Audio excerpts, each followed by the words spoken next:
Hello guys, we're here again with Crypto SA. My name is Jose. Thank you for coming back. Thank you for watching.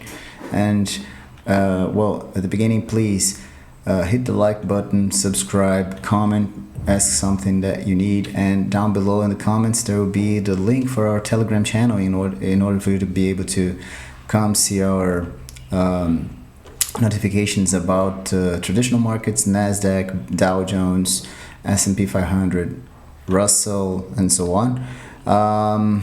And that's it. Let's go straight to the content.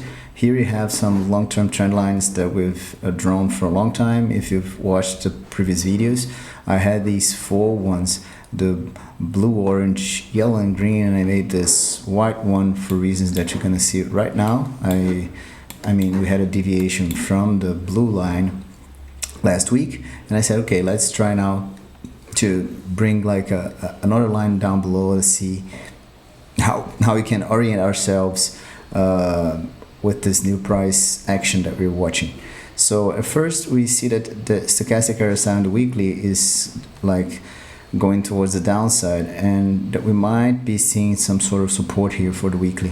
And well, yeah, week finishes around on Sunday for this is not the CME, right? And we don't have any kind of like bullish divergence so far. So I mean, it's the closing that we should watch, not the wicks. So it's closing above, and it's here above as well, so we can't really say it's a bullish divergence. On the daily though, we can say there's like a slight bullish divergence in here, which is good. So yeah, if we use this one, no, in this one it's not bullish divergence at all, but yeah, in this one somewhat we can see like a bullish divergence, somewhat, not necessarily, you know, it's close, it's slight, so I mean it's not really a bullish divergence, but it would be a bullish divergence like B, not an A but a B. And so we see that this white line served as support, even a little higher, depending on how we consider it. Like here's some spots are flawless, others aren't that much, right? We can even fix it in here a little bit, but let's just don't do it at the moment. So we have some further upside to go, right, around $60,000 to have like significant resistance. But before that, let's just use a couple of indicators to show what we're seeing at the moment. Well, at first I'll go to the 4 hourly so it's easier for you to see. So the midline here on the VWAP, we have the lower, the upper, and the midline of the VWAP. So the midline is working as resistance at the moment, and this is something worth considering, right? We were really oversold in here, then we came all the way back up to try to reach above this line. It wasn't successful. We can even come this way here towards the oversold or the upper VWAP, which is the bullish VWAP. You see that every time that we're actually trying to be bullish, we're above this upper VWAP, but so far this is resistance at this very level, 57,000, 57.6, so 58.4 for 20 was our actual resistance point. Okay, so this is the first thing to watch. Second thing is, if we come here to the RSI, the 1 hourly got to the top oversold. We're really oversold here on the stochastic, and we're not making any bearish divergences yet. So I think there could be a little further upside to go before we actually come all the way back down to retest the lower levels. On the 15-minute though, there is some sort of we've hit the oversold region twice already. Usually it's 3 times, I'd say. So here we have like higher highs, lower highs.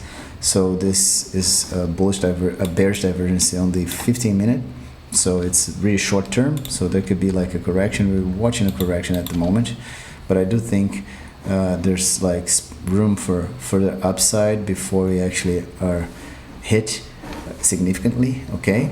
And for that, let's consider these situations. At first, the bullish region on the 1 hourly. So this the bullish resistance area is going to be around, I'll put it in red, and it's going to be around what, 58,161, right?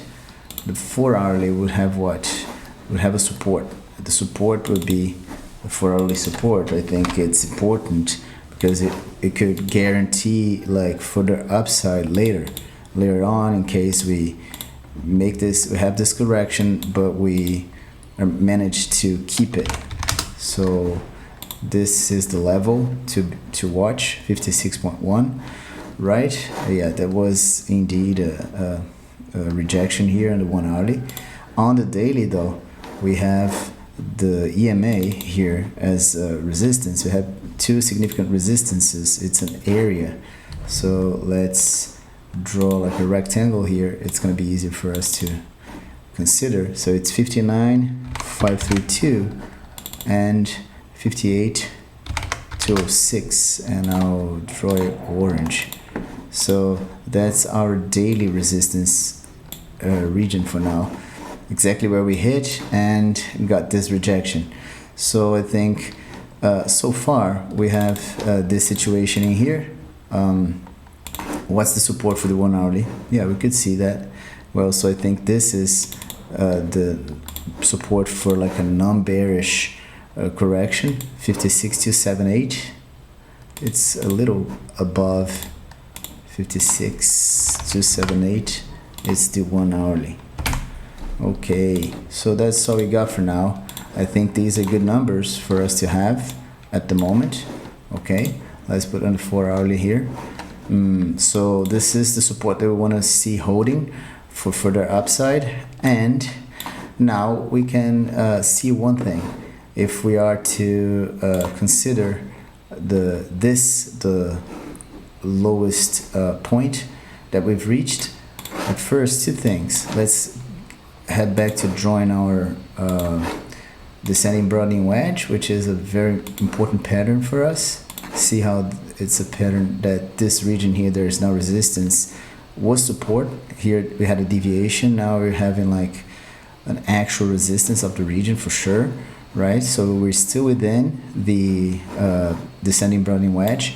So even if we come all the way down here to the $51,000 range, or if we weak out to the downside here, but still have daily closes above this line, that's still not bullish yet. It would be, I turn bullish above this 59.4, specifically above this white lining here.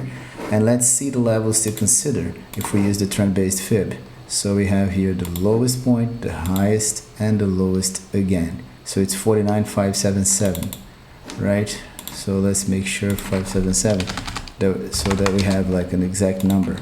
And if that's the case, then we have another level to consider, which is, thank God, confluent to our 382. So we can pretty much erase this and consider the 382 as our not bullish yet, but our support for further upside, if we're to consider such a thing, right? And yes, if we go above the $60,000 area, we're gonna have another significant resistance here at the $64,000. Of course, here it's also a level to consider. You see here, there's going to be some resistance, but I think the most important levels to watch are the 883, the golden pocket, and the 382, right? Of course, the 0.5 is significant. We're seeing it here, but we have another opportunity to buy here if we're like aggressive enough and think that Bitcoin could just go all the way up back to the upside, specifically because of this descending broadening wedge formation that actually rejected the break to the downside. Okay, so I think these are really nice confluent levels here to watch, and we can talk about targets to the upside. I think the most important ones in here for now are the ones, I mean the 1.618 is one of them, $76,000, and I'll do it here with the measurements. We have two specific measurements here. This is one of them, like if we break, let's say, in here, and this is another one. Those are two specific targets to be considered. And of course this is like an approximation, because we don't know where this is going to break to the upside, if it does, or whether or not it will. This is pretty much like we're just on a hypothesis kind of thing in here. So these are the two targets, 85.5, $91,000, and if we style it to the 2 and the 3, maybe the 2 is enough, right? We would see this going like from here to here with what? You see that some resistances are confluent as well, right? The 1 here, the golden pocket here on the actual upper trend line here of the descending broadening wedge, right? 69, 70,000, the $72,000 range. Yes, and if that's the case, if we had like, we would have to have a run on the traditional markets as well, but then we would have what, 0.5 in here, and yeah, well, almost the closing of the whole movement. But these are all like hypotheses, we can't really say so, but it's important to notice that this is something to consider somewhat, right? And we have the same to the downside, to be honest. But we will talk about this in case we have a rejection at this region here, okay? But so far that's it, and I hope you enjoyed this content. I hope this helped you take your decisions for the short term.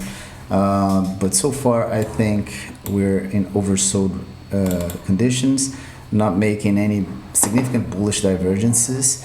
But still, I think it's worth understanding that Bitcoin and the traditional markets had like a flash crash, and all flash crashes are and just to say why, the last flash crash that we had, was super similar to this one. It was here in the COVID time, and that's pretty much what we saw happening, right?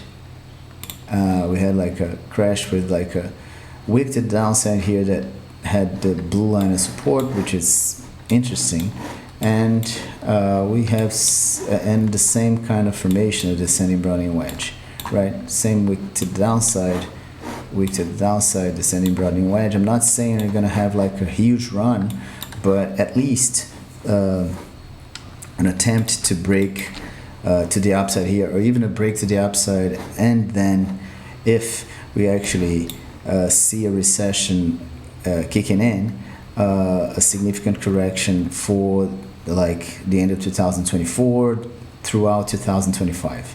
But then there's something for us to consider later on, and it's good for now. Please, again, hit the like button, subscribe to the channel, comment if you like.